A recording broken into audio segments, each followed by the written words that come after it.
Mais avant de parler carnaval, on va bien sûr, comme chaque mercredi, donner les bons plans de sortie, Morane. Et oui, sortez vos agendas, le week-end promet d'être musical avec le concert des Têtes Raides à la Halverrière de Meisenthal ce samedi soir. Un concert rock précédé par Feuss en première partie. Ouverture des portes à 20h et tarif en prévente 32 €. Tout, vous saurez tout sur le Zizi. Ces paroles vous rappellent peut-être quelqu'un.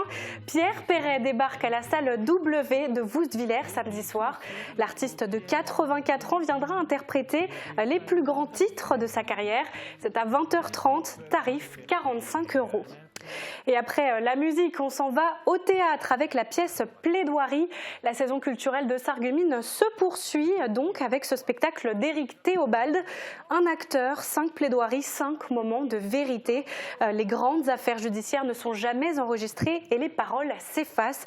Mais grâce au travail de reconstitution conduit par Mathieu Aron, les mots sont à nouveau prononcés. Et ce n'est autre que le grand Richard Berry qui vous fera revivre ces grands procès qui ont marqué l'histoire. C'est ce samedi soir à 20h sur la scène de l'Hôtel de Ville de Sarreguemines. Voilà Margot. Merci pour ces bonnes idées. Et tout de suite, donc, tu nous parles de carnaval encore une fois. Et oui Margot, alors vous le savez, carnaval s'est terminé hier avec le Mardi Gras et tout le monde s'est bien goinfré de beignets.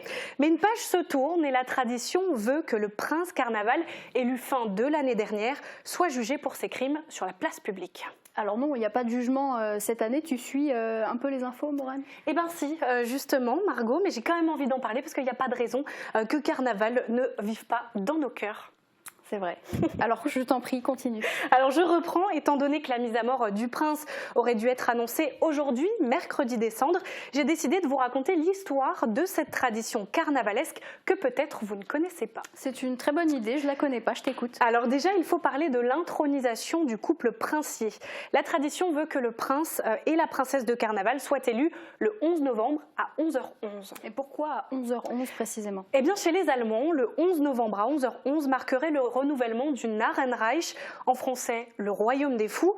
Et pour gérer cette nouvelle monarchie, un couple princier est élu, ainsi qu'un conseil des 11, tous soumis à une constitution de 11 articles. Ce sont donc eux qui régneront sur les fous jusqu'au carême. Et voilà pourquoi le couple princier est si important durant le carnaval. D'autres sources racontent aussi que le nombre 11 représente la transgression, et c'est donc l'allégorie parfaite pour le carnaval. Et durant leur règne, ils font donc la fête. Évidemment, c'est là tout l'enjeu du carnaval.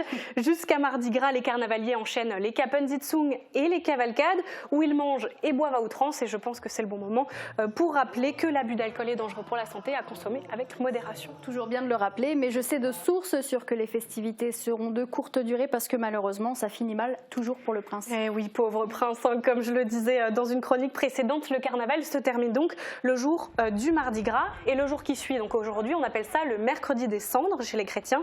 C'est donc le premier jour du carême qui marque la fin de tout excès jusqu'à Pâques. Jour idéal, du coup, pour le bourreau qui s'en va gaiement attraper le prince, le jeter dans une cage et le conduire à sa mort. C'est quand même terrible parce que finalement c'est fait pour s'amuser, carnaval, ouais. Et on tue le prince au final. Et oui, franchement, je comprends pas non plus, c'est horrible. En plus, le pauvre, il est pendu, brûlé et jeté dans la Sarre, quoi, zéro compassion. Et pourquoi tant de torture alors? Eh bien, en gros, durant le carnaval, le couple princier influence le peuple à faire la fête. Il le pousse à l'excès, à boire trop d'alcool, à se gaver, à festoyer à outrance sans se soucier de déranger quiconque. Alors, j'ai pas lu le code civil, mais apparemment, c'est un crime qui mérite la peine de mort. Le pauvre. Non, en vrai, ça va, parce que franchement, on est dans le pays des droits de l'homme et du coup, il a droit à un procès équitable. Et ouais. Le prince est alors accusé de trouble à l'ordre public et il est emmené dans une cage, comme je le disais, jusqu'au tribunal du chahut public où il tentera alors de plaider sa cause accompagné de son avocat. Avocat pas très compétent, puisqu'à Sarreguemines, ça fait 66 ans que le prince meurt dans d'atroces souffrances. Paix à son âme. Et celle qui s'en sort toujours bien, c'est la princesse. Et oui, c'est clair, au départ, ils sont élus ensemble, donc elle est tout aussi coupable que lui, c'est sa partner in crime en anglais, mais elle survit toujours, alors bravo à elle.